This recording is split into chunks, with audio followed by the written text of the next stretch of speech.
My name is Victor Yates, and I attend Otis College, and I'm so happy to see so many faces in the audience.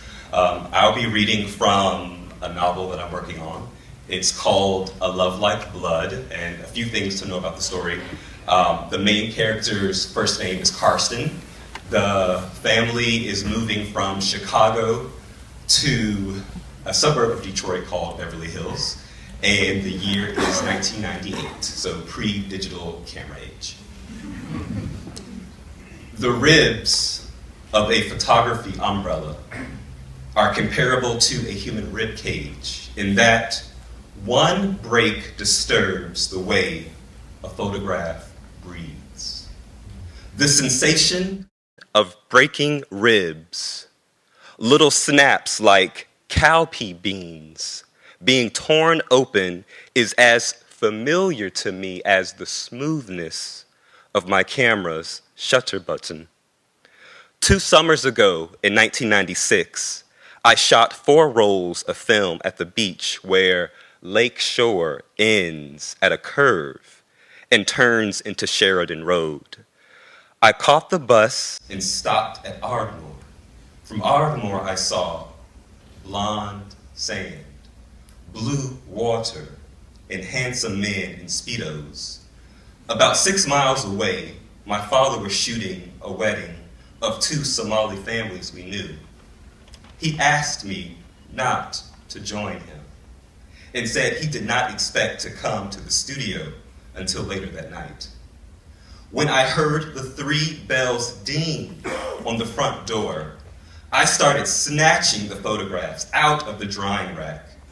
Father barged into the dark room and saw the last picture as I was reaching for it. The picture was of 2 blonde bodybuilders in classic beefcake pose. One arm flexed, the other extended up and out to the side. He had me pinned down on the studio's hardwood floor before I could run out to Michigan Avenue and disappear for a few hours. My chest cracked, easy as eggs from the punches. The feeling afterwards, a gravedigger's shovel splatting against dirt. I tasted metal in my mouth.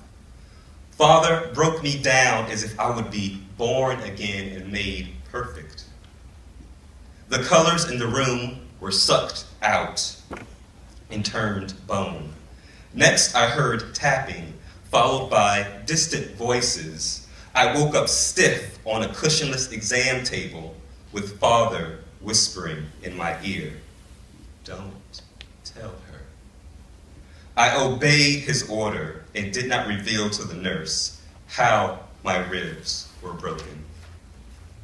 The next day, he bought me a brand new Nikon, now my favorite hush, hush camera, and told me, "I love you. I'm sorry," in Somali, but it sounded more like, "You are a prisoner." In being that, I felt like a prisoner. Break away from the bounds of his power, I snapped every rib on his most beloved photography umbrella. Sharp pains shot from my chest to my shoulder as I broke his ribs, but I could not stop. It was the first time I felt confident in my decisions without a camera in my hand. What was stranger was that when he discovered what I did, he cleaned up the shredded nylon without saying a word. Chapter 5. Metal toys hitting the ground in an explosion of rage underlined Father's last word, skieth. My older brother's sun-tanned face begs me to bark back at Father. My younger brother snatches up the toys that fell out the bottom of the poorly taped box. His fingernails click against vintage bulldozers, dump trucks, and fire trucks. For the past half hour, Junior and I have moved in most of the furniture, the love seats, couch, coffee table, chairs, and a stereo system with a record player without stopping for water. Father's sharp words before skiff were, "Move everything off the truck in 20 minutes or sleep in the truck tonight." "Say something," Junior whispers to me.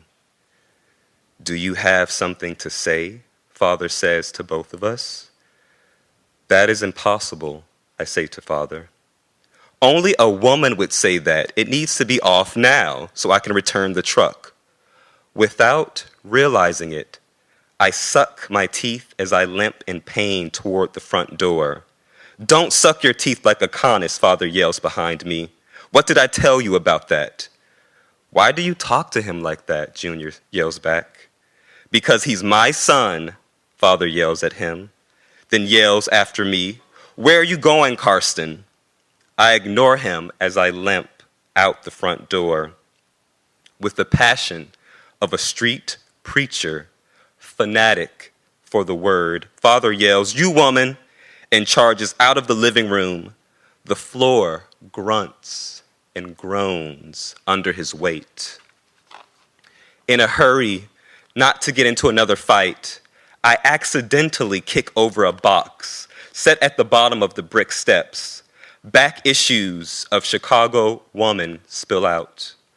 Father has worked for Chicago Woman magazine as a photographer on and off since 1985. When a camera is not in his hands, he likes to spit out "woman," "little girl," "feminine" at me, the way village elders back in Somalia spit out tiny seeds of kunuuni fruit. Both are equally ugly to witness. I see my warped reflection in the car window we hitched here, the same car where I learned how to pop my dislocated shoulder back into place. Seeing the image of my father behind me, grieving over smiling women with footprints on their faces, I want to kick the window.